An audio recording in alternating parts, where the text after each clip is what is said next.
ಈ ಶತಮಾನದ ಬಹಳ ದೊಡ್ಡ ದುರಂತ ಏನು ಅಂತಂದರೆ ನಾವು ನೈತಿಕವಾಗಿ ಅಧಪತನದ ದಾರಿಯಲ್ಲಿ ಸಾಗ್ತಾ ಇರುವುದು. ಮುಖ್ಯವಾಗಿ ಇವತ್ತು ಆಗ್ತಾ ಇರೋದು ಸ್ವಯಂ ಘೋಷಿತ ಸ್ವಾಮೀಜಿಗಳ ಪರಂಪರೆ.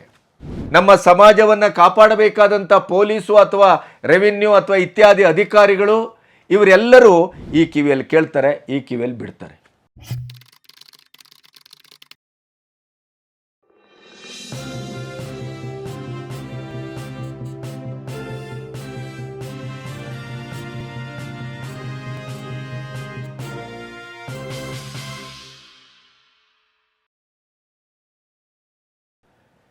ನಮಸ್ತೆ, ಬಿ ಗಣಪತಿ ಚಾನಲ್ಲಿಗೆ ಸ್ವಾಗತ. ನಮ್ಮಲ್ಲಿ ಕರ್ನಾಟಕದಲ್ಲಿ ದಿನನಿತ್ಯದ ಮಾಧ್ಯಮಗಳ ಹೆಡ್ಲೈನ್ ಏನು ಅಂತಂದರೆ ಅಪ್ರಾಪ್ತೆಯ ಮೇಲೆ ಅತ್ಯಾಚಾರ, ಮಹಿಳೆಯ ಮೇಲೆ ಸಾಮೂಹಿಕ ಅತ್ಯಾಚಾರ ಅಥವಾ ಅಪರಿಚಿತರಿಂದ ಹಾಡು ಹಗಲೇ ಕೊಲೆ, ಈ ಥರದ ರೌದ್ರ ಬೀಭತ್ಸವಾದಂಥ ಕಥೆಗಳನ್ನೇ ನಾವು ಹೆಚ್ಚೆಚ್ಚು ಕೇಳ್ತಾ ಇದ್ದೇವೆ. ನಿರಂತರವಾಗಿ ನಾವು ಅದರ ಬಗ್ಗೆ ಸುದ್ದಿನೂ ಮಾಡ್ತೇವೆ. ನನ್ನನ್ನು ಅಂತಲ್ಲ, ಬಹುತೇಕವಾಗಿ ಮಾಧ್ಯಮದವರು ಇದರ ಬಗ್ಗೆ ಫೋಕಸನ್ನು ಮಾಡ್ತಾರೆ. ಆದರೆ ನನಗೊಂದು ಅರ್ಥ ಆಗದೇ ಇದ್ದಂಥದ್ದು, ನಮ್ಮ ಸಮಾಜ ಶೈಕ್ಷಣಿಕವಾಗಿ, ಆರ್ಥಿಕವಾಗಿ, ಸಾಂಸ್ಕೃತಿಕವಾಗಿ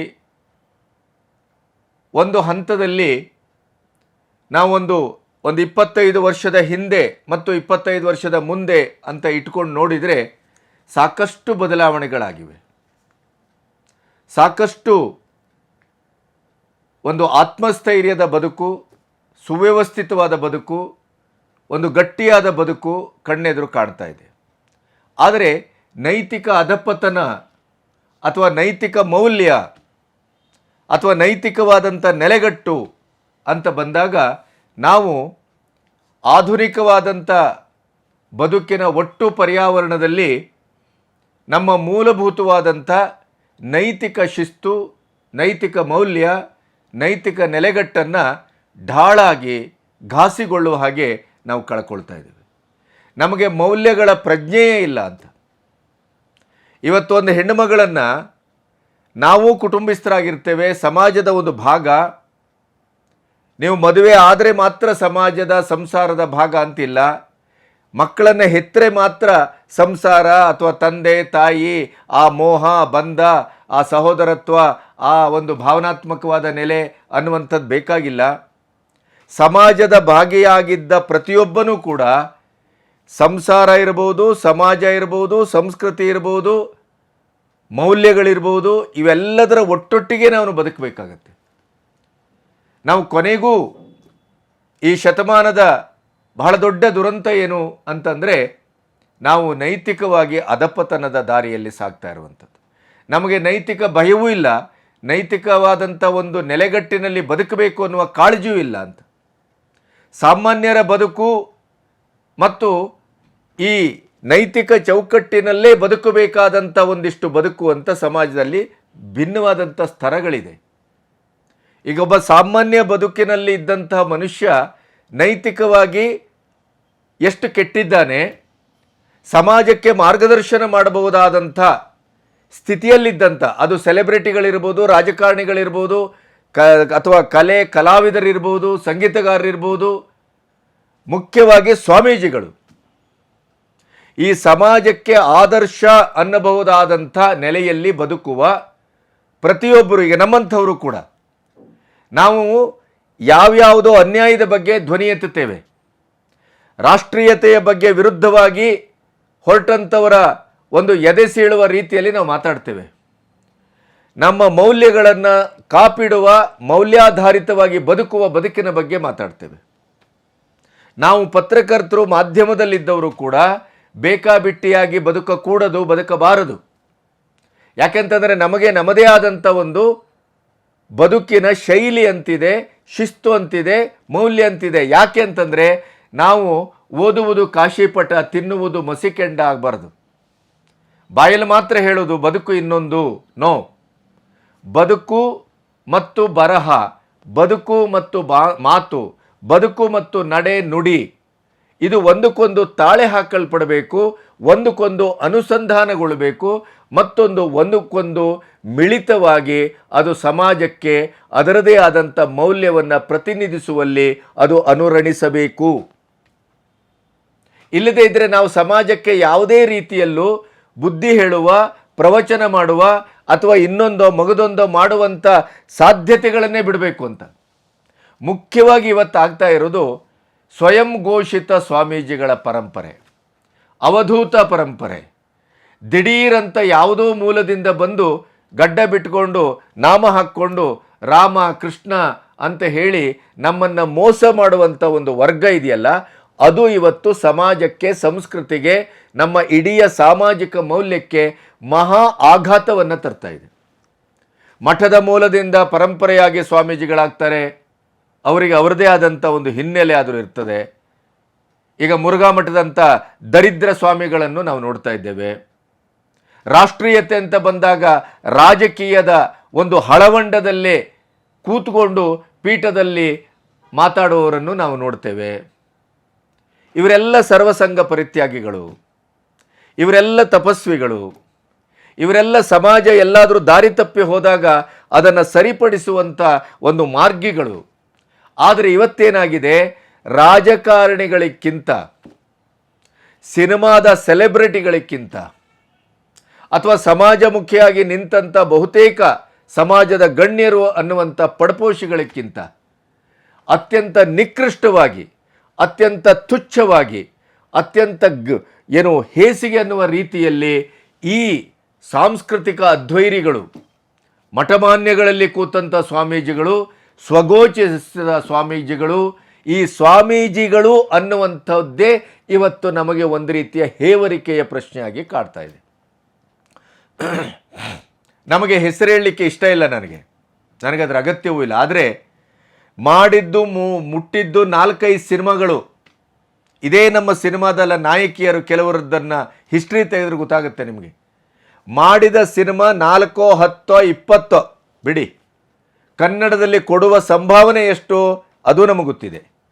ಆದರೆ ಈ ಎಲ್ಲ ಹೆಣ್ಣುಮಕ್ಕಳು ಸಿನಿಮಾದ ಕಲಾವಿದರು ಅನ್ನುವಂಥ ಸೋಗಿನಲ್ಲಿ ಸಮಾಜದ ಇಂಥ ಈ ಸಾಂಸ್ಕೃತಿಕ ಅಧ್ವೈರಿಗಳಿದ್ದಾರಲ್ಲ, ಈ ಪೀಠ ಕಟ್ಟಿಕೊಂಡು ಇಡೀ ಸಮಾಜಕ್ಕೆ ತಾನೇ ದೊಡ್ಡ ಶಕ್ತಿ ಪರಂಪರೆ, ಮೌಲ್ಯದ ಪರಂಪರೆ ಅಂತ ತೋರಿಸಿಕೊಳ್ಳುವಂಥ ಅದು ಎಷ್ಟೋ ಜಾತಿಯ ಮುಖಂಡ ಸ್ವಾಮೀಜಿಗಳೆಲ್ಲ ಅವರ ಪೀಠದ ಅಡಿಯಲ್ಲಿ, ಪೀಠದ ನೆರಳಲ್ಲಿ, ಪೀಠದ ಆವರಣದಲ್ಲಿ ಈ ನಮ್ಮ ಸೆಲೆಬ್ರಿಟಿಗಳು ಅಂತ ಅನ್ನುವಂಥ ಸೋ ಕಾಲ್ಡ್ ಬಹುತೇಕ ಇವತ್ತಿನ ವರ್ತಮಾನದ ಬಹಳ ರೇಂಜ್ ರೋವರಲ್ಲಿ ಓಡಾಡುವರು, ಬಹಳ ದೊಡ್ಡ ದೊಡ್ಡ ಐಷಾರಾಮಿ ಬಂಗಲೆ, ಬಹಳ ದೊಡ್ಡ ಐಷಾರಾಮಿ 8-10 ಜನ ಅಲ್ಲಿ ಬಾಡಿಗಾರ್ಡ್ಸು, ಇವೆಲ್ಲ ಇಟ್ಕೊಂಡು ಬರುವಂಥ ಎಷ್ಟೋ ನಮ್ಮ ಸಿನಿಮಾ ನಾಯಕಿಯರ ಹಿಂದೆ ಈ ಮಠದ ಸ್ವಾಮೀಜಿಗಳ ಆಶ್ರಯ ಇದೆ. ಈ ಮಠದ ಸ್ವಾಮೀಜಿಗಳ ಕಚ್ಚೆ ಹರಕುತನದ ಇಡೀ ಇತಿಹಾಸ ಇದೆ. ನೀವು ಅದನ್ನೇ ಒಂದು ಇಡೀಯದಾಗಿ ಒಂದು ಸೀರಿಯಲ್ ಮಾಡುವಷ್ಟು ಮೆಟೀರಿಯಲ್ಲು, ದಾಖಲೆಗಳ ಸಮೇತ ನನ್ನ ಹತ್ರ ಇದೆ ಕೆಲವು. ಆದರೆ ಅಂಥ ಲುಚ್ಚಾಗಿರಿಗೆ ಕೈ ಹಾಕುವ ಪತ್ರಿಕೋದ್ಯಮವನ್ನು ನಾವು ಮಾಡಿಲ್ಲ, ನಾವು ಮಾಡೋದೂ ಇಲ್ಲ ಅಂತ. ಎಷ್ಟೋ ಧ್ವನಿ ಮುದ್ರಿಕೆಗಳು, ಎಷ್ಟೋ ವಿಡಿಯೋ ಆಡಿಯೋಗಳು ನನ್ನ ಕೈಗೆ ಬರ್ತವೆ. ಅಂಥದ್ದೊಂದು ಇದನ್ನು ನೋಡ್ತೇನೆ, ಅದನ್ನು ಬಿಸಾಡಿಬಿಡ್ತೇವೆ, ನಮಗದು ಬೇಕಾಗಿಲ್ಲ. ಎಷ್ಟೋ ಜನ ಇಂಥ ಉದಾಹರಣೆಗಳನ್ನು ನಾನು ಯಾಕೆ ಕೊಟ್ಟೆ ಅಂತಂದರೆ, ಒಂದು ನಮ್ಮ ಮೌಲ್ಯ ಅನ್ನುವಂಥದ್ದು, ಸಮಾಜ ಅನ್ನುವಂಥದ್ದು, ಸಂಸ್ಕೃತಿ ಅನ್ನುವಂಥದ್ದು ಈ ಧಾರ್ಮಿಕ ಬೀರುಗಳಿಂದ ಕಟ್ಟಲ್ಪಟ್ಟಿತ್ತಲ್ಲ ಒಂದು ಕಾಲದಲ್ಲಿ, ಅದರ ಇಡೀ ಪಳೆಯುಳಿಕೆಗಳಾಗಿ ವರ್ತಮಾನದಲ್ಲಿ ನಿಂತಂಥ ಈ ಕಚ್ಚೆ ಹರಕ ಸ್ವಾಮೀಜಿಗಳು ಅಪ್ರಾಪ್ತ ಹೆಣ್ಣುಮಕ್ಕಳನ್ನು ಮಠಕ್ಕೆ ನಂಬಿಕೊಂಡು ಬಂದವರನ್ನು, ಈ ಸ್ವಾಮೀಜಿಗಳನ್ನು ನಂಬ್ಕೊಂಡು ಬಂದವರನ್ನು, ಅವರ ಪಾದಪೂಜೆ ಮಾಡುವಂಥ ಕುಟುಂಬದ ಅಪ್ರಾಪ್ತ ಹೆಣ್ಣುಮಕ್ಕಳ ಅಸಹಾಯಕತೆಯನ್ನು ಬಳಸ್ಕೊಂಡು ಅವ್ರ ಮೇಲೆ ಅತ್ಯಾಚಾರ ಮಾಡ್ತಾರಲ್ರಿ. ಆಮೇಲೆ ಈ ದರಿದ್ರ ಸಮಾಜವೂ ಹಾಗೆ ಇದೆ, ನಾವೇನು ಕಡಿಮೆ ಇಲ್ಲ. ಯಾವುದೋ ಬೇಕೂಫ್ ನನ್ನ ಮಗ ಯಾವಾಗ ಅವತರಿಸ್ತಾನೆ, ಅವನ ಸರ್ಕಾರಿ ಜಾಗದಲ್ಲಿ ಮಠ ಕಟ್ಟಲಿಕ್ಕೆ ಕೊಡ್ತಾನೆ, ನಾವು ಇಡೀ ಊರಿನವ್ರು ಹೋಗಿ ರಾಮ ಕೃಷ್ಣ ಅಂತೇಳಿ ನಾವು ಅವನಿಗೆ ಮಠ ಕಟ್ಟಿ ಕೊಡ್ತೇವೆ. ಯಾವ ನನ್ನ ಮಗ, ಅವನು ಎಲ್ಲಿಂದ ಬಂದಿದ್ದಾನೆ, ಕಳ್ಳನೋ ಮಳ್ಳನೋ ಸುಳ್ಳನೋ ಅತ್ಯಾಚಾರಿಯೋ ಒಂದು ನಾವು ಯೋಚನೆ ಮಾಡೋದಿಲ್ಲ. ಅಂಥ ಮುಗ್ಧತೆ ಇದೆ ನಮಗೆ, ಅಂಥ ಒಂದು ಕಣ್ಣಿಗೆ ಬಟ್ಟೆ ಕಟ್ಟಿಕೊಂಡು ಆ ಕಾವಿಗೆ ಕೈ ಮುಗಿಯುವಂಥ ಒಂದು ಅಸಡ್ಡಾಳತನ ಇದೆ. ಅದಕ್ಕೆ ಆಶ್ರಯದಾತರು ಅಧಿಕಾರಿ ವರ್ಗಗಳು ಮತ್ತು ರಾಜಕಾರಣಿಗಳು. ಯಾಕೆಂತಂದರೆ ಅವರಿಗೆ ಈ ಕಾವಿ ಕಳ್ಳರಿಂದ ಅವರಿಗೆ ರಕ್ಷಣೆ ಬೇಕಂತಾದರೆ ಅವರಿಗಿರುವ ಏಕೈಕ ದಾರಿ, ಏಕೈಕ ನೆಲೆ. ಹಾಗಾಗಿ ರಾಜಕಾರಣಿಗಳು, ನಮ್ಮ ಸಮಾಜವನ್ನು ಕಾಪಾಡಬೇಕಾದಂಥ ಪೊಲೀಸು ಅಥವಾ ರೆವಿನ್ಯೂ ಅಥವಾ ಇತ್ಯಾದಿ ಅಧಿಕಾರಿಗಳು, ಇವರೆಲ್ಲರೂ ಈ ಕಾವಿ ಅಡಿಯಲ್ಲಿ ಬಚ್ಕೊಳ್ತಾರೆ. ಇಲ್ಲ, ಆ ಕಾವಿ ಬಡ್ಡಿ ಮಗ ಕೊಡುವ ಒಂದು ಕಾಸಿಗೆ, ಎಂಜಲ್ ಕಾಸಿಗೆ ಬಾಯಿ ಬಿಡ್ತವೆ. ನಮ್ಮ ಸಮಾಜದಲ್ಲಿ ಆಗಬಾರದ ಎಲ್ಲ ಅನಿಷ್ಟಗಳು, ಕೆಲಸಗಳು ನಡೀತವೆ. ಜನ ಹೋಗಿ ಅವರಿಗೆ ಹೇಳಿದರೂ ಕೂಡ ಅವರು ಈ ಕಿವಿಯಲ್ಲಿ ಕೇಳ್ತಾರೆ, ಈ ಕಿವಿಯಲ್ಲಿ ಬಿಡ್ತಾರೆ. ಇಡೀ 75 ವರ್ಷಗಳಲ್ಲಿ ನೀವು ದೆಲ್ಲಿಯಿಂದ ಹಳ್ಳಿಯವರೆಗೂ ಈ ಕಳ್ಳ ಸ್ವಾಮೀಜಿಗಳು, ಪುಟಗೋಸಿಗಳು, ಈ ಕೌಪೀನವನ್ನು ಗಟ್ಟಿಯಾಗಿ ಇಟ್ಟುಕೊಳ್ಳದೇ ಇದ್ದಂಥ ನಾಲಾಯಕ್ಗಳು ಇಡೀ ಸಮಾಜವನ್ನು ಆಳಿದ್ದಾರೆ ಅಂತ, ರಾಜಕೀಯವನ್ನು ಆಳಿದ್ದಾರೆ ಅಂತ. ಅದು ಇಂದಿರಾ ಗಾಂಧಿಯಿಂದ ನೆಹರುವಿಂದ ಇಲ್ಲಿವರೆಗೂ ರಾಜಕಾರಣದಲ್ಲಂತೂ ನಿಮಗೊಂದು ಪರಂಪರೆಯೇ ಸಿಗ್ತದೆ.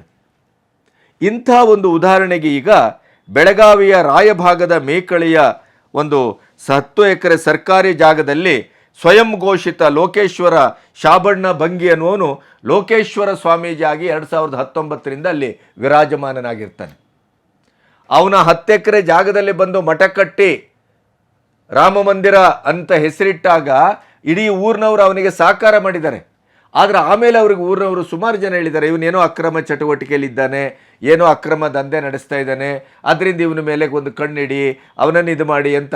ಹಿಂದೊಮ್ಮೆ ಅಪ್ರಾಪ್ತ ಹೆಣ್ಮಗಳ ಮೇಲಿನ ಒಂದು ಅತ್ಯಾಚಾರದ ಪ್ರಕರಣದಲ್ಲಿ ಅವನು ಸಿಕ್ಕಾಕೊಂಡು ಊರಿನಿಂದ ಒದ್ದು ಓಡಿಸಿದ್ರು ಕೂಡ. ಆದರೆ ಮಾನ ಮರ್ಯಾದೆ ಇಲ್ಲದೆ ಇದ್ದಂಥ ಈ ಸ್ವಾಮಿ ಮತ್ತೆ ಬಂದು ಈಗ ಮಾಡಿದಂಥ ಕೆಲಸ ಏನು ಅಂತಂದರೆ, ಅಪ್ರಾಪ್ತೆಯನ್ನು 2 ವರ್ಷಗಳಿಂದ ಒಂದು ಮಠಕ್ಕೆ ಬರ್ತಾ ಇದ್ದಂಥ ಒಂದು ನಿಷ್ಠಾವಂತ ಕುಟುಂಬದ ಹುಡುಗಿ ಊರಿನ ಆಚೆ ಇರುವಂಥ ತನ್ನ ಅಜ್ಜಿ ಮನೆಗೆ ಹೋಗಿದ್ದಾಳೆ. ಆ ಅಜ್ಜಿ ಮನೆಯಿಂದ ವಾಪಸ್ ಬರ್ತಾ ಇರುವಾಗ ಈ ಸ್ವಾಮಿ ಕಾರು ಸಿಕ್ಕಿದೆ, ನಾನು ನಿಮ್ಮನೆ ದಾರಿಯಲ್ಲೇ ಹೋಗ್ತಾ ಇದ್ದೇನೆ, ನಾನು ನಿಮ್ಮನೆಗೆ ಬಿಡ್ತೇನೆ ಅಂತ ಹತ್ತಿಸ್ಕೊಂಡಿದ್ದಾನೆ. ಕೊನೆ ನೋಡಿದರೆ ಇವನ ದಾರಿ ತಪ್ಪು ಹೋಗ್ತಾ ಇರೋದನ್ನು ಗಮನಿಸಿ ಅವಳು ಕೂಗಿದಾಳೆ, ಬೇಡಿದಾಳೆ, ನನ್ನ ಮನೆಗೆ ಬಿಡು ಅಂತ. ಅವಳ ಕೊಲೆ ಬೆದರಿಕೆ ಹಾಕಿ ಇವನು ರಾಯಚೂರಿನ ಒಂದು ಲಾಡ್ಜಿಗೆ ಕರ್ಕೊಂಡೋಗಿ ಅಲ್ಲಿ 2 ದಿನ ಅತ್ಯಾಚಾರ ಮಾಡಿದ್ದಾನೆ. ಅದರ ನಂತರ ರಾಯಚೂರಿನಿಂದ ಮತ್ತೆ ಮೇ 13ಕ್ಕೆ ರಾಯಚೂರಿಗೆ ಕರ್ಕೊಂಡು ಹೋಗ್ತಾನೆ. ಆಮೇಲೆ ಮೇ 15ಕ್ಕೆ ಅವನು ಮತ್ತೊಂದು ಕಡೆ ಕರ್ಕೊಂಡೋಗಿ ಅಲ್ಲಿಯೂ ಅತ್ಯಾಚಾರವನ್ನು ಮಾಡ್ತಾನೆ. ಮೇ 13ರಂದು ಆ ಕುಟುಂಬದ ಅಪ್ರಾಪ್ತ ಹೆಣ್ಮಗಳು ಅಜ್ಜಿ ಮನೆಗೆ ಹೋದವಳು. ಆ ನಂತರ ಬರುವಾಗ ಇವನು ಸಿಕ್ಕಿದ್ದಾನೆ. ಅಲ್ಲಿಂದ ಇವನು ಕರ್ಕೊಂಡೋಗಿ ಬಾಗಲಕೋಟೆಯಲ್ಲಿ ಇವನು ಒಂದು ಲಾಡ್ಜ್ ಮಾಡಿ ಅವಳನ್ನು 2 ದಿನ ನಿರಂತರ ಅತ್ಯಾಚಾರ ಮಾಡಿದ್ದಾನೆ. ಆ ನಂತರ ಮೇ 15ರಂದು ಅಲ್ಲಿಂದ ಹೊರಟು ಬಾಗಲಕೋಟೆಯಲ್ಲಿ ಮತ್ತೆ ಅಲ್ಲಿ ಲಾಡ್ಜ್ ಮಾಡಿ ಅಲ್ಲಿ ಅವನು 1 ದಿನ ಅವಳನ್ನು ಅತ್ಯಾಚಾರ ಮಾಡಿದ್ದಾನೆ. ಆಮೇಲೆ ಅವಳು ಕೂಗಿದಾಳೆ, ಬೇಡಿದಾಳೆ, ನನ್ನ ಮನೆಗೆ ಬಿಡಿ ಅಂತ. ಕೊನೆಗೆ ಅವಳನ್ನು ಪಾಲಕರು ಅವಳನ್ನು ಹುಡುಕ್ತಾ ಇದ್ದರು. ಅಷ್ಟೊತ್ತಿಗೆ ಅವನು ಕೊನೆಗೆ ಆ ಬಾಲಕಿಯನ್ನು ಮಹಾಲಿಂಗಪುರ ಬಸ್ ಸ್ಟ್ಯಾಂಡಿಗೆ ತಂದು ಬಿಟ್ಟು ಅಥವಾ ಬಿಸಾಡಿ ಹೋಗಿದ್ದಾನೆ. ಈಗ ಫೋಕ್ಸೋ ಕೇಸ್ ಆಗಿದೆ. ಆಮೇಲೆ ಮಗಳು ಬಂದಿದ್ದಾಳೆ, ಆ ಬಸ್ ಸ್ಟ್ಯಾಂಡಲ್ಲಿದ್ದ ಸಿಕ್ಕಿದ್ದಾಳೆ. ಅವರು ಮೌನವಾಗಿದ್ದವಳು 20ನೇ ತಾರೀಕಿನ ಬೆಳಗ್ಗೆ ಅಪ್ಪನಿಗೆ ಹೇಳಿದ್ದಾಳೆ, ಹೀಗೀಗಾಗಿದೆ. ಕೊನೆಗೆ ಅದು ಅಲ್ಲಿ ಬೆಳಗಾವಿಯ ಈ ಮಠದ ಸ್ವಾಮಿಯನ್ನು, ಈ ಸ್ವಯಂ ಘೋಷಿತ ಸ್ವಾಮಿಯನ್ನು ಬಂಧಿಸಿದ್ದಾರೆ, ಫೋಕ್ಸೋ ಕೇಸ್ ಹಾಕಿದ್ದಾರೆ. ಅವನ ಬೆಳಗಾವಿಯ ರಾಯಭಾಗದ ಮೇಕಳಿಯಲ್ಲಿರುವಂಥ ಅವನ ಮಠಕ್ಕೆ ಹೋಗಿ ಸಾರ್ವಜನಿಕರು ಕೊನೆಗೆ ಫ್ರಿಜ್ಜು ಗಿಜ್ಜು ಪೀಠೋಪಕರಣ ಎಲ್ಲವನ್ನು ಎತ್ಕೊಂಡು ಹೋಗಿದ್ದಾರೆ. ಇದು ಘಟನೆ. ನಾನು ಹೇಳೋದು, ಸಮಾಜಕ್ಕೆ ಒಂದು ತನ್ನದೇ ಆದಂಥ ಒಂದು ಸೂಕ್ಷ್ಮತೆ ಇರಬೇಕೋ ಬೇಡವೋ? ಭಯ ಭಕ್ತಿ ಎಲ್ಲವೂ ಬೇಕು, ರಾಮ ಬೇಕು, ಕೃಷ್ಣ ಬೇಕು, ಎಲ್ಲರೂ ಬೇಕು. ಆದರೆ ರಾಮ ಕೃಷ್ಣರಲ್ಲಿ ಮೋಸ ಮಾಡುವಂಥವರು, ದಗಲಬಾಜಿತನ ಮಾಡುವಂಥವರು, ಅತ್ಯಾಚಾರ ಮಾಡುವಂಥವರು, ಡ್ರಗ್ ವ್ಯಾಪಾರ ಮಾಡುವಂಥವರು, ಇನ್ನೇನೇನೋ ಅಕ್ರಮ ಮಾಡುವಂಥವರು, ಇವರು ಕಾವಿ ಉಟ್ಕೊಂಡು ನಾಮ ಹಾಕ್ಕೊಂಡು ಅಲ್ಲಿ ಕಮಂಡಲ್ಲಿ ಹಿಡ್ಕೊಂಡು ಒಂದು ನಿಮಗೆ ಆಶೀರ್ವಾದ ಮಾಡ್ತೇವೆ ಅಂತ ಕೂತ್ಬಿಟ್ರೆ ನಾವು ಹೋಗಿ ಅವರ ಕಾಲಿಗೆ ಕೈ ಬಿಡಬೇಕನೋ? ಅವರ ತೀರ್ಥ ಪ್ರಸಾದಕ್ಕೆ ಕೈ ಒಡ್ಡಬೇಕೇನು? ಇಷ್ಟರ ಮಟ್ಟಿಗೆ ಅಸಡ್ಡಳ್ತಾನ ನಮಗೆ? ಒಂದು ಸರಿ ಅವನ ಅಪ್ರಾಪ್ತೆಯನ್ನು ಅತ್ಯಾಚಾರ ಮಾಡಿದ, ಊರಿನ ಹೊರಗಡೆ ತಳ್ಳಿದ ಅಂತ ಗೊತ್ತಾದ ಮೇಲೆ ಈ 2 ವರ್ಷದಿಂದ ಈ ಕುಟುಂಬ ಹೋಗ್ತಾ ಇದೆಯಲ್ಲ, ಆ ಕುಟುಂಬಕ್ಕೆ ಬುದ್ಧಿ ಇದೆಯಾ? ಆ ವಿವೇಚನೆ ಬೇಡವಾ? ಆಮೇಲೆ ನಮ್ಮ ಹೆಣ್ಣುಮಕ್ಕಳು ದಯವಿಟ್ಟು ಇಂಥ ಘಟನೆ ಆದ ನಂತರ ಇದರ ಸುದ್ದಿ ಇತ್ಯಾದಿ ಇಟ್ಟುಕೊಂಡು ನಾನಿವತ್ತು ಮಾತಾಡ್ತಾ ಇರೋ ಉದ್ದೇಶ ಇಷ್ಟೇ. ಒಂದು, ಈ ಸ್ವಾಮೀಜಿಯನ್ನು ಫೋಕ್ಸೋ ಕೇಸಲ್ಲಿ ಹಾಕಿ ಹೇಗೆ ಈಗ ಒಳಗಾಕಿದಾರೋ ಅವನ ಮೇಲೆ ಕಠಿಣವಾದ ಕ್ರಮ ಆಗಬೇಕು. ಈಗ ನೋಡಿ, ಅವನ ಹಿಂದೆ ರಾಜಕೀಯ ವ್ಯಕ್ತಿಗಳು, ಇನ್ನೊಬ್ಬರು ಮಗದೊಬ್ಬರು, ಮತ್ತು ನಮ್ಮ ಕಾನೂನಿನಲ್ಲಿ ಅತ್ಯಾಚಾರದ ಕೇಸು ಅಂತ ಬಂದಾಗ 75% ಅಲ್ಲಿ ಸಾಕ್ಷ್ಯಗಳ ಕೊರತೆಯಿಂದ ಬಿಟ್ಟು ಹೋಗ್ತವೆ. ನಿನ್ನೆ ನೋಡಿದ್ರಲ್ಲ, ನಾನು ಒಂದು ವಿಡಿಯೋ ಮಾಡಿದ್ದೆ, ಜಾಮೀನು ಸಿಕ್ಕಿದವರು ಹೇಗೆ ರೋಡ್ ಶೋ ಮಾಡಿದರು. ಆ ಹೆಣ್ಣುಮಗಳ ಮೇಲೆ 19 ಜನ ಅತ್ಯಾಚಾರ ಮಾಡಿದ್ದಾರೆ. ಆದರೆ ಅದಕ್ಕೆ ಸಾಕ್ಷಿಯನ್ನು ಒದಗಿಸ್ಲಿಕ್ಕೆ ಆ ಹೆಣ್ಣುಮಗಳು ವಿಫಲಲಾದ್ಲು ಅಂತ ಎಲ್ಲರನ್ನು ಜಾಮೀನು ಮೇಲೆ ಬಿಟ್ಟಿದ್ದಾರೆ. ಇಂಥ ಕಾನೂನಿನ ಮಧ್ಯೆ ನಾವು ಬದುಕಬೇಕು. ಒಂದು. ಎರಡನೇದು, ಸಮಾಜಕ್ಕೆ ಸ್ವಯಂ ಪ್ರೇರಿತವಾದಂಥ ಒಂದು ಪ್ರಜ್ಞೆ ಇದೆಯಾ, ಅರಿವಿದೆಯಾ? ಇಲ್ಲ. ಅದಕ್ಕಾಗಿ ನಾನು 1, 2, 3 ವಿಷಯವನ್ನು ಇದನ್ನು ಇಟ್ಕೊಂಡು ಮಾತಾಡಬೇಕು. ಒಂದು, ಕಂಡ ದರಿದ್ರ ಸ್ವಾಮೀಜಿಗಳನ್ನು ಯಾರೂ ಹೋಗಿ ಪಾದ ಮುಟ್ಟಬೇಡಿ. ಹೊಸತಾಗಿ ಅವತರಿಸಿ ಬರುವಂಥ ಈ ದರಿದ್ರ ಸ್ವಾಮೀಜಿಗಳೆಲ್ಲರೂ ಅವರು ಯಾರೂ ಸಾಂಸ್ಕೃತಿಕ ನಿಷ್ಠರಲ್ಲ, ದೈವನಿಷ್ಠರಲ್ಲ, ದೇಶನಿಷ್ಠರಲ್ಲ, ರಾಷ್ಟ್ರನಿಷ್ಠರಲ್ಲ. ಅವರೆಲ್ಲರೂ ಮಜಾ ಮಾಡಲಿಕ್ಕೆ ಬರುವವರಲ್ಲಿ. ಇವತ್ತು ಸಮಾಜದಲ್ಲಿ ಮೈಗಳ್ಳತನ, ದುಡಿದೇನೆ, ಬೇರೆಯವರ ಭಾವನಾತ್ಮಕವಾದಂಥ ಒಂದು ಆ ಸೂಕ್ಷ್ಮತೆಯನ್ನು, ಆ ಕೊರತೆಯನ್ನು, ಆ ಒಂದು ಭಕ್ತಿ ಭಯದ ನೆಲೆಯನ್ನು ದುರುಪಯೋಗ ಪಡಿಸ್ಕೊಂಡು, ಹೊಟ್ಟೆ ಬೆಳೆಸ್ಕೊಂಡು, ಡ್ರೈ ಫ್ರೂಟ್ಸ್ ತಿಂದ್ಕೊಂಡು, ರಾತ್ರಿ ಕುಡ್ಕೊಂಡು, ಆಮೇಲೆ ಈ ಕಂಡ ಸಿನಿಮಾದವರು ಅವರು ಇವ್ರನ್ನೆಲ್ಲರನ್ನ ಪಲ್ಲಂಗಕ್ಕೆ ಕರೆದು ಮಜಾ ಮಾಡಿಕೊಂಡಿರುವಂಥ ಈ ಸ್ವಘೋಷಿತ ಸ್ವಾಮೀಜಿಗಳು ಮತ್ತು ಬ್ರಹ್ಮಚಾರಿಗಳು ಈ ಸಮಾಜಕ್ಕೆ ಅಂಟಿದ ಒಂದು ದೊಡ್ಡ ರೋಗ.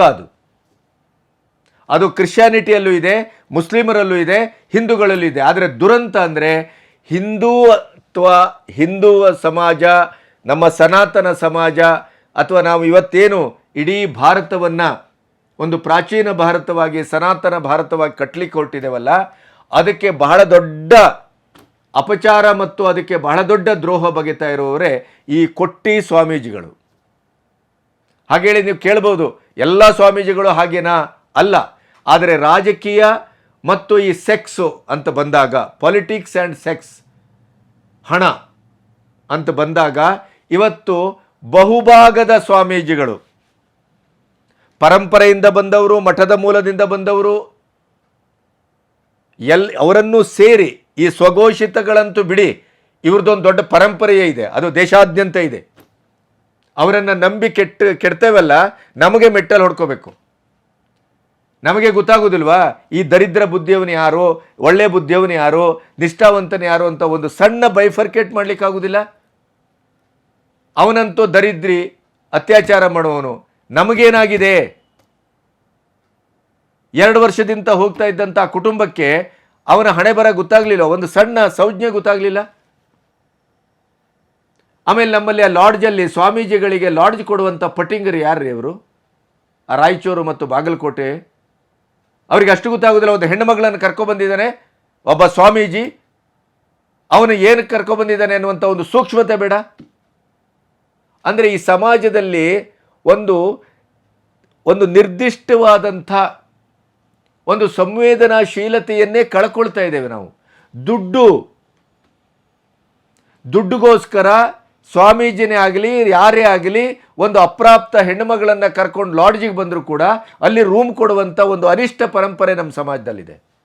ಅಲ್ಲಿ ಅವನಿಗೆ ಒಂದು ಡೌಟ್ ಬರ್ಬೋದಿತ್ತಲ್ಲ, ಆ ರೂಮ್ ಕೊಟ್ಟ ಮೇಲೆ ಒಂದು ಪೊಲೀಸರಿಗೆ ತಿಳಿಸ್ಬೋದಿತ್ತಲ್ಲ, ಯಾರೋ ಒಬ್ಬ ಈ ಸ್ವಾಮೀಜಿ ಅಪ್ರಾಪ್ತ ಒಂದು ಹುಡುಗಿಯನ್ನು ಕರ್ಕೊಂಡ್ಬಂದಿದ್ದಾನೆ, ಏನೋ ಸಮಥಿಂಗ್ ಇಸ್ ದೇರ್ ಅಂತ ಹೇಳ್ಬೋದಿತ್ತಲ್ಲ. ಇದಿಲ್ಲ ಅಂತ, ನೈತಿಕ ಅಧಪತನ ಅಂತ ಇದನ್ನೇ ಹೇಳ್ತಾ ಇರೋದು ನಾನು. ಆ ಲಾಡ್ಜಿನವರು ಹಿಡಿದು ಇಡೀದಾಗಿ ಅವರನ್ನು ಬೆಂಡೆತ್ತಬೇಕು. ಒಬ್ಬ ಸ್ವಾಮೀಜಿಗೆ ಇಂಥ ಕೆಲಸಕ್ಕೆ ಅವರು ರೂಮ್ ಕೊಡ್ತಾರೆ ಅಂತಾದರೆ ಸಮಾಜದ ಬೇರೆ ಬೇರೆಯ ಮೂಲದಿಂದ ಬರುವಂಥ ಪುರುಷರಿಗೋ ಇನ್ನೊಬ್ಬರಿಗೋ ಎಂತೆಂಥ ಕೆಲಸಕ್ಕೆ ಅವರು ರೂಮ್ ಕೊಡಲಿಕ್ಕಿಲ್ಲ. ಅಂದರೆ ಇದರಲ್ಲಿ ಮತ್ತೆ ಪೊಲೀಸು, ದುಡ್ಡು, ಅವರು ಹಪ್ತಾ ವಸೂಲಿ. ಇದೇ ದರಿದ್ರ ಸ್ವಾಮೀಜಿ ಬಗ್ಗೆ ತಹಶೀಲ್ದಾರರಿಗೆ ತುಂಬ ಸರಿ ಕಂಪ್ಲೇಂಟ್ ಮಾಡಿದಾರಂತೆ ಸ್ಥಳೀಯರು. ಅವನು ಇಲ್ಲಿ ಕೇಳಿ ಇಲ್ಲಿ ಬಿಟ್ಟವನೇ, ಯಾಕೆಂತಂದ್ರೆ ಅಲ್ಲಿಂದ ಅವನಿಗೆ ಬರ್ತಿತ್ತು ಅವನ ಅಕ್ರಮದಲ್ಲಿ ಇವನಿಗೆ ಸಹ ಒಂದಿಷ್ಟು ಪಾಲು. ಇಂಥ ಆತ್ಮಭ್ರಷ್ಟತೆ ಒಂದು, ಆಡಳಿತದ ಭ್ರಷ್ಟತೆ ಒಂದು, ನೈತಿಕ ಭ್ರಷ್ಟತೆ ಇನ್ನೊಂದು, ಹೀಗೆ ಒಟ್ಟು ಭ್ರಷ್ಟ ಸಮಾಜದಲ್ಲೇ ನಾವು ಬದುಕ್ತಾ ಇದ್ದೇವೆ ಅಂತ. ಇನ್ನು ನಮ್ಮ ಹೆಣ್ಣುಮಕ್ಕಳಿಗೆ ದಯವಿಟ್ಟು ಗಮನಿಸಿ, ಪಾಲಕರು ಎಲ್ಲರೂ ಹೇಳಿ, ಎಂಥ ಸ್ನೇಹಿತರೇ ಆಗಲಿ ಏನೇ ಆಗಲಿ ಮನೆಯವರ ಸೂಚನೆ ಇಲ್ಲದೇನೆ, ಮನೆಯವರು ಹೇಳ್ದೇನೆ ಯಾರ ಬೈಕನ್ನು ಹತ್ತಬೇಡಿ, ಯಾರ ಕಾರನ್ನು ಹತ್ತಬೇಡಿ, ಯಾರೂ ನಿಮ್ಮನ್ನು ಮನೆ ಬಿಡ್ತೇವೆ ಅಂತಂದ್ರು ಹೋಗಬೇಡಿ, ದಯವಿಟ್ಟು ಹೋಗಬೇಡಿ. ಯಾರನ್ನು ನಂಬೇಡಿ, ನೀವು ಸಂಬಂಧಿಕರನ್ನು ನಂಬೇಡಿ, ಒಡನಾಡಿಗಳನ್ನು ನಂಬೇಡಿ. ಇವತ್ತಿನ ಸಮಾಜದಲ್ಲಿ ಏನಾಗಿದೆ ಅಂದರೆ, ಅಪರಿಚಿತ ಒಬ್ಬ ಆಗಂತುಕನಿಂದ ಆಗುವಂಥ ಇಂಥ ಹೇಯ ಕೃತ್ಯಗಳಕ್ಕಿಂತ ಮನೆಯ ಒಡನಾಟ ಇದ್ದು ಮನೆಯಲ್ಲಿ ಊಟ ಆಸರಿ ಮಾಡಿಕೊಂಡು ಸ್ನೇಹಿತರಾಗಿ ಸಂಬಂಧಿಗಳಾಗಿ ಇದ್ದವರೇ ಇಲ್ಲಿ ಈ ಹೆಣ್ಣುಮಕ್ಕಳ ವಿಚಾರದಲ್ಲಿ ಇಂಥ ಅತ್ಯಾಚಾರಕ್ಕೆ ಮುಂದಾಗ್ತಾ ಇದ್ದಾರೆ. ಅಂಥ ಸಲಿಗೆಯನ್ನು, ನಂಬಿಕೆಯ ವಾತಾವರಣವನ್ನು ಬಳಸ್ಕೊಂಡು ಹೆಣ್ಣು ಮಕ್ಕಳ ಮೇಲೆ ಎರಗ್ತಾ ಇದ್ದಾರೆ. ಅದಕ್ಕಾಗಿ ನಮ್ಮ ಹೆಣ್ಣುಮಕ್ಕಳಿಗೆ ನಾವು ಸೆಲ್ಫ್ ಡಿಫೆನ್ಸಿನ ಒಂದಿಷ್ಟು ವಿದ್ಯೆಯನ್ನು ಕಲಿಸಬೇಕು. ಅದರ ಜೊತೆ ಅವರಿಗೊಂದು ಅರಿವನ್ನು ಮೂಡಿಸಬೇಕು. ಆಮೇಲೆ ಮನೆಯಲ್ಲಿ ಹೇಳಬೇಕು ಅವರಿಗೆ, ನಮ್ಮನ್ನು ಬಿಟ್ಟರೆ ನಮ್ಮ ಒಂದು ಫೋನೋ ಅಥವಾ ಒಂದು ಮಾತೋ ಇಲ್ಲದೇ ನೀವು ಯಾವುದೇ ಕಾರಣಕ್ಕೂ ಯಾವರೊಟ್ಟಿಗೂ ನೀವು ಮನೆಗೆ ಬಿಡ್ತೇನೆ ಅಂತಂದರೂ ಬರಬೇಡಿ ಅಂತ ಹೇಳಬೇಕು. ಮತ್ತು ಈ ಸಮಾಜ ಈ ದರಿದ್ರ ಕೊಟ್ಟಿ ಸ್ವಾಮೀಜಿಗಳ ಬಗ್ಗೆ, ಸ್ವಘೋಷಿತರ ಬಗ್ಗೆ, ಈ ಮಠಕ್ಕೆ ಬಂದು ಕೂತ್ಕೊಂಡು ನಾವು ದೊಡ್ಡ ಕೃಷ್ಣನನ್ನು ಕೈಯಲ್ಲೇ ಇಟ್ಕೊಂಡ್ಬಿಟ್ಟಿದ್ದೇವೆ, ರಾಮನನ್ನು ಅವತರಿಸ್ತೇವೆ, ನಿಮ್ಮ ಉದ್ಧಾರ ಮಾಡ್ತೇವೆ ಅಂತ ಹೇಳುವ ಬರುವ ಈ ಪಟ್ಟಿಂಗರ ಮಾತನ್ನು ಕೇಳಬೇಡಿ. ಅಣುರೇಣು ತೃಣಕಾಷ್ಟದಲ್ಲೂ ದೇವರಿದ್ದಾನೆ ಅಂತ ಹೇಳ್ತೇವೆ. ಆಮೇಲೆ ನಮಗೊಂದು ಪರಂಪರೆ ಇದೆ, ನಮಗೊಂದು ಜ್ಞಾನದ ಪರಂಪರೆ ಇದೆ, ನಮಗೊಂದು ಸಂವೇದನಾಶೀಲತೆ ಇದೆ. ನಮಗೆ ಗೊತ್ತಿದೆ ಯಾವ ಸ್ವಾಮೀಜಿಗಳು ಯಾರು ಅನ್ನೋದೊಂದು ಸಣ್ಣ ಅರಿವಾಗ್ತದೆ. ಅದರನ್ನು ನಿಟ್ಟುಕೊಂಡು ಪರಂಪರಾಗತವಾಗಿ ಬಂದಂಥ ಒಂದು ಮಠ ಅಂತ ಇರ್ತದೆ, ಸ್ವಾಮೀಜಿಗಳು ಅಂತ ಇರ್ತಾರೆ. ಅವರಲ್ಲಿ ಎಲ್ಲೋ ಒಂದಿಷ್ಟು ಜನ ಒಳ್ಳೆಯವರು ಇರ್ತಾರೆ. ಇವತ್ತು ಆ ಮಠಾಧೀಶರು ಕೆಟ್ಟೋಗಿದ್ದಾರೆ, ಅದು ಪ್ರಶ್ನೆ ಬೇರೆ. ಮುರುಘಾ ಮಠದಕ್ಕಿಂತ ಇನ್ನೊಂದು ಉದಾಹರಣೆ ಬೇಕಾ ನಿಮಗೆ? ಸತ್ಯವಾಗಿ ಹೇಳಬೇಕು ಅಂತಂದರೆ, ಆ ಸತ್ಯವನ್ನು ಹೇಳಿ ದಕ್ಕಿಸಿಕೊಳ್ಳುವ ತಾಕತ್ತಿನಲ್ಲಿ ನಾವು ಕೆಲವು ಮಟ್ಟಿಗೆ ಇಲ್ಲ. ಎಂತೆಂಥ ಮಹಾಮೇಧಾವಿ, ಎಂತೆಂಥ ರಾಜಕೀಯವಾಗಿ ಇವತ್ತು ಒಂದು ಮುಖ್ಯಮಂತ್ರಿ ಪಟ್ಟವನ್ನೇ ನಿರ್ಧರಿಸುವಂಥ ಕೆಲವು ಮಠದ ಸ್ವಾಮೀಜಿಗಳು ಕೂಡ ಈ ಸೋಕಾಲ್ಡ್ ರೇಂಜ್ ರೋವರಲ್ಲಿ ತಿರುಗಾಡುವ ದಿಢೀರಂಥ ಬಂಗಲೆ, ಕಾರು, ಈ 8-10 ಏನು ಬಾಡಿಗಾರ್ಡ್ಸು ಇಂಥದ್ದೆಲ್ಲ ಇಟ್ಟುಕೊಂಡು ಇವತ್ತು ಮೇಜವಾಣಿಗೆ ಮಾಡುವಂಥ ಎಷ್ಟೆಷ್ಟೋ ಸಿನಿಮಾ ಅಥವಾ ಸೆಲೆಬ್ರಿಟಿಗಳ ಹಿಂದೆ ಈ ಸ್ವಾಮೀಜಿಗಳ ವೈಭವ ಇದೆ, ಈ ಸ್ವಾಮೀಜಿಗಳ ಸಂಪತ್ತಿದೆ, ಈ ಸ್ವಾಮೀಜಿಗಳ ಕತ್ತಲೆಯ ಇಡಿಯದಾದಂಥ ಜಗತ್ತಿನಲ್ಲಿ ನಡೆಯುವ ಘಟನೆಗಳಿಗೆ ಇವರೆಲ್ಲರೂ ಸಾಂಗತ್ಯಗಳು, ಇವರೆಲ್ಲ ಸಾಂಗತ್ಯವನ್ನು ಕೊಡ್ತಾರೆ. ಇವತ್ತು ಹಣಕ್ಕೆ ಬೆಲೆ, ಗುಣಕ್ಕೆ ಬೆಲೆ ಇಲ್ಲ, ನಡತೆಗೆ ಬೆಲೆ ಇಲ್ಲ, ಚಾರಿತ್ರ್ಯಕ್ಕೆ ಬೆಲೆ ಇಲ್ಲ. ನೀವು ಏನು ಬೇಕಾದರೂ ಮಾಡಿರಿ, ನಿಮ್ಮ ಹತ್ರ ಕೋಟಿ ಕೋಟಿ ಹಣ ಇರಬೇಕು, ಕೋಟಿ ಕೋಟಿ ಕಾರಲ್ಲಿ ಬಂದು ಇಳಿಬೇಕು, ಸಾಧ್ಯವಾದರೆ ನೀವು ಬೇಕಾದರೆ ಪ್ರೈವೇಟ್ ಜೆಟ್ಟಲ್ಲೇ ಓಡಾಡ ಮಾಡಿ, ಐಷಾರಾಮಿಯಾಗಿ ಬದುಕಿ, ಐಷಾರಾಮಿಯ ಬಂಗಲೆಯನ್ನು ಕಟ್ಟಿ, ಮತ್ತೆ ಬಂದು ಟಿ ವಿಯಲ್ಲಿ ಮಾಧ್ಯಮದಲ್ಲಿ ಕೂತ್ಕೊಂಡು ಬೇರೆಯವ್ರಿಗೆ ಏನಾಗಿದೆಯೋ ಗೊತ್ತಿಲ್ಲ sir, touch wood, God grace, ನನ್ನ ಬದುಕಲ್ಲಿ ಮಾತ್ರ ಹಾಗಾಗಲಿಲ್ಲ. ನಾನು ಬಂದಾಗ ಹಂಗೆ ಅಂದುಕೊಂಡಿದ್ದೆ, ಎಲ್ಲೋ ನನ್ನ ಮೇಲೆ ಹೆಣ್ಣು ಅನ್ನುವ ಕಾರಣಕ್ಕಾಗಿ ಹಂಗಾಗ್ಬಿಡ್ಬೋದು, ಹಿಂಗಾಗ್ಬಿಡ್ಬೋದು, ಅದಾಗ್ಬಿಡ್ಬೋದು, ಈ ಥರದ್ದೆಲ್ಲ ವೃದ್ಧನಾರಿ ಪತಿವ್ರತ, ಇಂಥ ಸೋಗು ಹಾಕ್ಕೊಂಡು ಬಾಕಿಯವರೆಲ್ಲ ನಡತೆಗೆಟ್ಟವರು, ನಾನು ಮಾತ್ರ ಶುಭಗಳು ಅನ್ನುವಂಥ ಒಂದು ಪರಂಪರೆ ಇದೆಯಲ್ಲ, ಈ ಸೋ ಕಾಲ್ಡ್ ಸೆಲೆಬ್ರಿಟಿಗಳ ಒಂದು ಇಡೀ ಜಗತ್ತಲ್ಲಿ ಅಲ್ಲಿ ಏನೇನು ನಡೀತಾ ಇದೆ ಅಂತಂದರೆ ಅದು ಘೋಷಿತ. ನಮ್ಮಲ್ಲಿ ಅಘೋಷಿತ ಕೆಲವು ಅಕ್ರಮಗಳು, ಹೆಣ್ಣುಮಕ್ಕಳನ್ನು ಹೋಗಿ ಲಾಡ್ಜಲ್ಲಿ ಹಿಡಿಯೋದು, ಇದು ಮಾಡೋದು ಮಾಡ್ತಾರಲ್ಲ, ಇದು ಹಾಗಲ್ಲ, ಇದು ಘೋಷಿತ. ಇಂಥ ಎಲ್ಲ ಅಕ್ರಮದ ಹಿಂದೆ ಈ ಕೌಪೀನದ ಬಡ್ಡಿ ಮಕ್ಕಳಿದ್ದಾರೆ, ಈ ಸ್ವಾಮೀಜಿಗಳ ಇದ್ದಾರೆ. ನಮ್ಮಲ್ಲಿ ತೋರಿಸ್ಕೊಳ್ಳೋದು ಮಹಾನ್ ಸ್ವಾಮೀಜಿಗಳ ಒಂದು ರೂಪ, ಅವರ ಒಳಗಡೆ ಹೋಗಿ ನೀವು ಸರಿಯಾಗಿ ಸ್ಟಿಂಗ್ ಆಪರೇಷನ್ ಮಾಡಿದ್ರೆ, ಟಾರ್ಚ್ ಹಿಡಿದ್ರೆ ಯಾರ್ಯಾರ್ದೋ ಮೂಲ, ಎಲ್ಲೆಲ್ಲಿದೋ ಮೂಲ, ನದಿ ಮೂಲ, ಋಷಿ ಮೂಲ ಹುಡುಕ್ಬಾರ್ದಂತೆ ಈ ಮಠದ ಮೂಲವನ್ನು ಹುಡುಕ್ಬಾರ್ದೀಗ, ಸ್ವಾಮೀಜಿಗಳ ಮೂಲವನ್ನು ಹುಡುಕ್ಬಾರ್ದೀಗ. ಸ್ವಾಮೀಜಿಗಳೇ ಇವತ್ತು ಸಮಾಜಕ್ಕೆ ಸಾಂಸ್ಕೃತಿಕ ಘಾತುಕರಾಗಿದ್ದಾರೆ. ಇವತ್ತು ಇದರ ಅರ್ಥ ಎಲ್ಲರೂ ಹಾಗೆ ಅಂತಲ್ಲ, ಅವರವರ ಎದೆ ಮುಟ್ಕೊಂಡು ಅವರು ನೋಡಿಕೊಂಡು ಮಾತಾಡಿಕೊಂಡು ಇರಬೇಕು. ಸ್ವಾಮೀಜಿಗಳಿಗೆ ಅಥವಾ ಈ ಮಠಾಧೀಶರಿಗೆ ಅಥವಾ ಅವಧೂತರಿಗೆ ಅಥವಾ ದಿಢೀರಂತ ಒಂದು ಸದ್ಗುರು ಆಗುವಂಥವರಿಗೆ ಈ 100 ಕೋಟಿ ಆಸ್ತಿ ಯಾಕೆ? ಕಂಡಲ್ಲಿ ದೆಹಲಿಯಲ್ಲೂ ಬೇಕು, ಚಿಕ್ಕಬಳ್ಳಾಪುರದಲ್ಲೂ ಬೇಕು, ತಮಿಳುನಾಡಲ್ಲೂ ಬೇಕು, ಮತ್ತೊಂದು ಕಡೆಯೂ ಬೇಕು. ಯಾಕೆ? ವೈ? ಒಂದು 10 ಗುಂಟೆ ಜಾಗವ, 10 ಸೆಂಟ್ಸ್ ಜಾಗವ 30-40 ಬಿಟ್ಟು ಹಾಳಾಗೋಗ್ಲಿ, ಒಂದು 20-30 ಜಾಗಕ್ಕೂ ಇಲ್ಲಿ ಗತಿಗೋತ್ರ ಇಲ್ಲದೇ ಇಡೀ ಜೀವನ ಒದ್ದಾಡಿ ಬದುಕುವಂಥ ಜನಗಳನ್ನು ನಾವು ನೋಡ್ತೇವೆ. ಆದರೆ ಇಲ್ಲಿ ಕಾವಿ ಹಾಕಿದ ತಕ್ಷಣ ನಿಮಗೆ 100 ಎಕರೆ ಕೊಡುವಂಥ ಪುಟ್ಬೋಷಿಗಳು, ರಾಜಕಾರಣಿಗಳು, ಆಡಳಿತ ಯಂತ್ರ ಇದೆ.